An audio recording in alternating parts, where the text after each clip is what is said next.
Alors, notre texte d'aujourd'hui, on le retrouve toujours dans l'Évangile de Luc, chapitre 8. On va lire quelques versets, 19 à 21.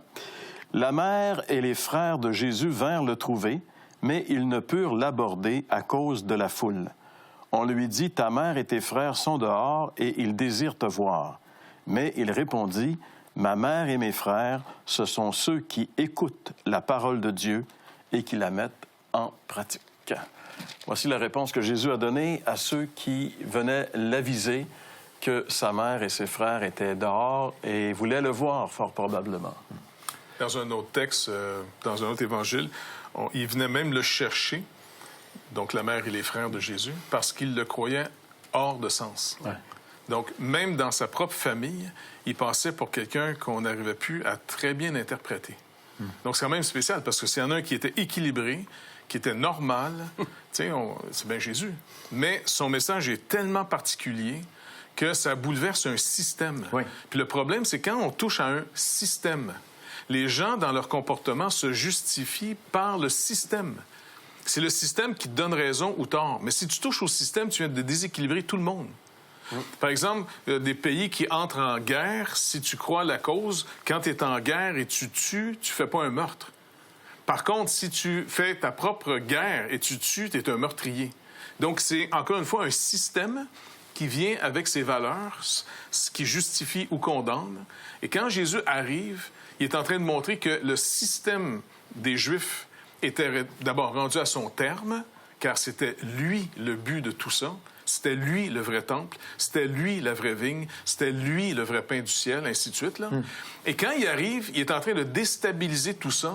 Et tous ceux qui vivaient de ce système, qui se justifiaient par ce système, sont en train d'être complètement ébranlés. Voilà. Et là, ils vont être obligés d'abandonner ce qu'ils ont cru, repentez-vous, pour maintenant dire, OK, dis-nous ce qu'il faut croire maintenant. Là, on est sans direction. Mais quand on a toujours cru quelque chose, pour pas dire toute notre vie, ou puis même des générations durantes, c'est extrêmement troublant, voire déstabilisant de comme dire, t'as peu là, c'est pas ça, j'ai cru ça toute ma vie.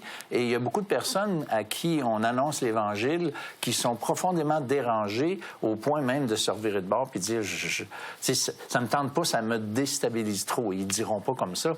Mais une des choses qu'on pourrait peut-être souligner comme déstabilisante pour certains, c'est le fait que Marie, dans ce texte ici, elle a eu d'autres enfants que Jésus.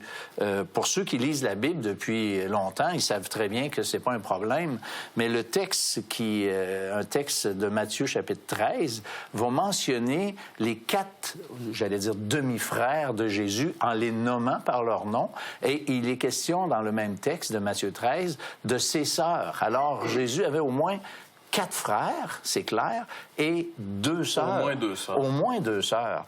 Mais la question, moi, que je me suis posée il y a quelques années, c'est quelle est l'importance... on tient beaucoup dans certains milieux religieux à ce que Marie soit vierge. On l'appelle encore vierge, OK? On l'appelle encore la Vierge Marie. Mais pourquoi on insiste tant sur sa virginité? Je suis d'accord que c'est extrêmement important, la virginité de Marie avant la naissance du Christ, mais qu'elle soit toujours vierge. C'est parce que si elle n'est plus vierge, elle devient une femme ordinaire. Et si elle est une femme ordinaire, on n'a pas besoin de la prier puis de l'honorer. Bien, écoute, c'est un système... Tout le culte marial vient de s'écrouler. Bien, c'est ça. Mais ça, ça fait partie des choses, je pense, qui dérangent des systèmes religieux de croyances qui sont établis, mais que la Bible, sans les dénoncer, en parle comme... Y a-t-il quelqu'un ici qui a un problème avec ça? Souvent, les systèmes religieux, les systèmes de croyances se bâtissent après, dans le sens où on va structurer des choses après. Oui. Ce qui doit ramener des réformes continuelles, parce que chaque génération se structure sa manière de comment elle va vivre le message. Oui. Maintenant, quand les chrétiens, finalement, ont pris le message, certains peuples ont toujours eu, c'est général, on a un problème sérieux à la grandeur de la planète avec la sexualité. C'est quelque chose qu'on a beaucoup de difficultés à gérer, la sexualité. Oui. Donc, il y a eu comme un idéal de la Vierge. Donc, comme tu dis, c'est important. La prophétie disait que c'est une femme vierge qui va avoir un enfant sans l'aide d'un homme. Marie elle-même a dit, je connais pas d'homme. Moi, je suis fiancée avec un homme, on couche pas ensemble. Comment tu veux que j'aie un enfant? Donc ça, c'est un miracle qui est une prophétie qui devait s'accomplir pour le Christ. Ça, c'est bon. Par contre, ils l'ont gardé après parce que c'est une forme de mépris de la sexualité, un mépris du corps. C'était peut-être le coup le plus bas qu'on peut pas faire aux femmes. Tu imagines que le modèle pour les femmes, c'est la Vierge Marie. En d'autres mots, là, c'est comme si de penser que Marie avait des relations sexuelles avec Joseph, son mari, certains sont scandalisés. Tu disais, attends, mon pauvre toi, t'arrives de où? Tu penses-tu que ta mère jeûnait et priait quand t'as eu... Tu sais, qu'est-ce que tu penses que c'est sale que ton père et ta mère couchent ensemble, qu'il y avait des relations sexuelles? Ouais. On a, au fond, littéralement méprisé les femmes et la sexualité quand on a fait le culte de la Vierge. Absolument. Je veux dire, c'est pas biblique du tout. Dans la parole de Dieu, Dieu n'a jamais diabolisé la sexualité. Au contraire, il lui a donné un lieu sécurisé, un lieu où est-ce qu'un homme et une femme d'abord s'engagent par alliance pour la fidélité, afin qu'on apprenne à se donner l'un à l'autre en toute sécurité. Et c'était pour bénir. Au contraire, les femmes dans la Bible qui n'avaient pas d'enfants suppliaient le Seigneur d'avoir des enfants. Donc, c'était pas vrai qu'il y avait des mariages qu'on dit blancs. Tu sais, comme un mariage propre, ben oui, c'est ça, t'as pas de relation sexuelle, c'est propre. Écoute, il faut que tu sois fêlé, là. C'est deux fêlés qui se marient, qui couchent pas ensemble. Tu vas pas te marier pour aller jouer au tennis après. Non, tu comprends? Je comprends. Je dis, on est fêlé, puis en plus, on a le don de mettre ça propre. Ouais.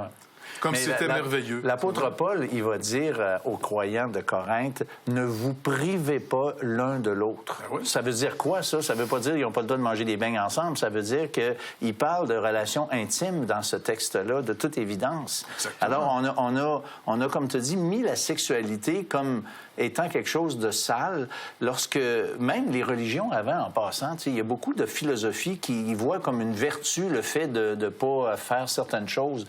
Mais la vertu est dans le respect du cadre dans lequel Dieu a donné, par exemple, la sexualité. Parce que la religion, c'est toujours se priver et d'avoir des interdits pour, je sais pas, regarde, je me sacrifie parce que je veux, tu sais, je me mortifie parce que Dieu va être plus content. Tu sais, c'est un peu ça l'idée de la religion. Ouais. Mais on voit pas ça dans les Écritures. On voit absolument pas cette pensée-là. Et quand on voit Marie ici arriver avec...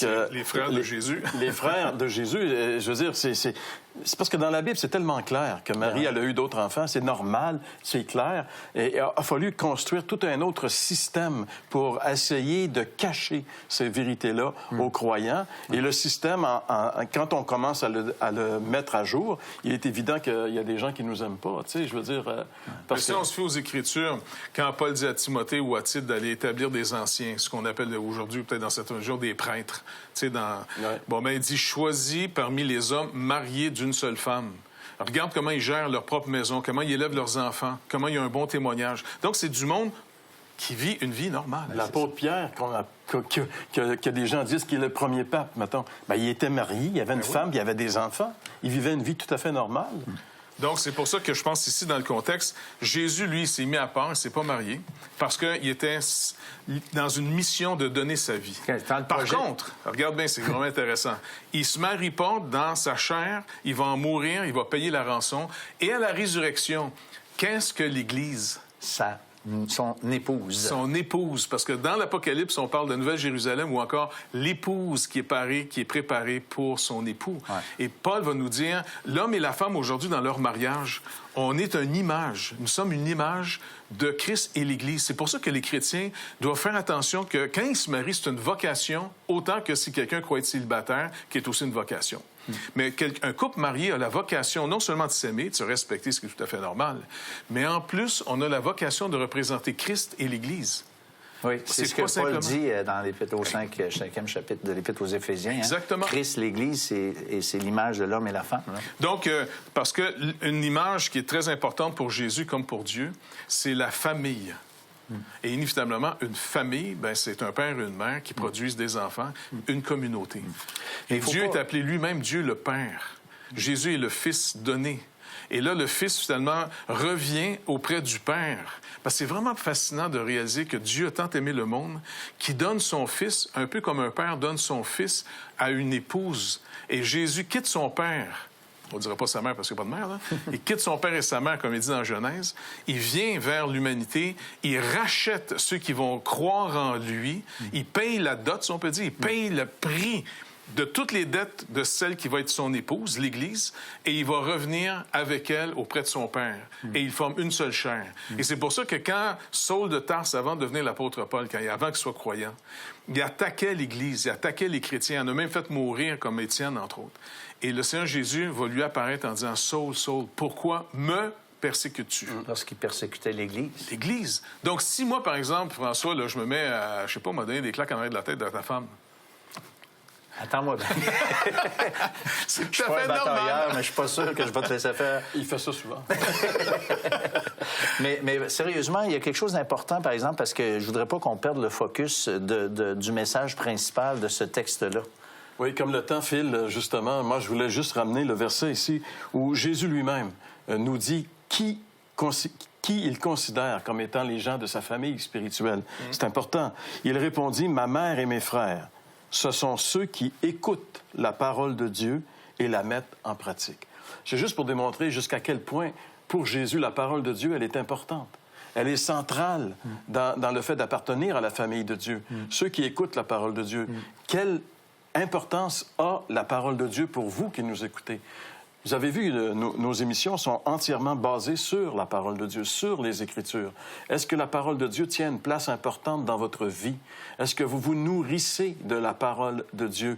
Et Jésus dit non seulement d'écouter, parce que la parole de Dieu n'a pas pour but de meubler notre tête, mais plutôt de changer nos vies.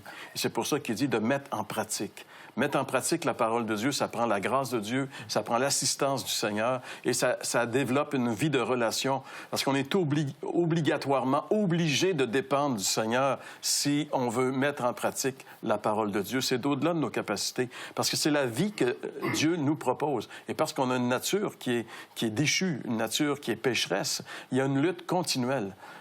C'est le combat. Paul parle du combat de la chair. On a à lutter contre la chair, c'est-à-dire contre cette vieille nature qui veut toujours nous ramener en arrière, qui veut toujours vouloir se satisfaire, alors que la parole de Dieu veut nous amener plus haut, veut nous amener avec le Seigneur, marcher dans cette nouvelle vie. Donc, il y a un combat ici qui dépend entièrement de la parole de Dieu, qu'on ne peut pas mettre en pratique sans l'assistance du Saint-Esprit. Mais tout cela commence un jour lorsque Jésus devient notre Sauveur et notre Seigneur. Comment est-ce que Jésus devient notre Sauveur et notre Seigneur? C'est ce que Jean-François nous explique au retour de la pause. Vous avez des questions ou des commentaires sur ce que vous venez d'entendre? Contactez-nous par téléphone ou réagissez sur les médias sociaux.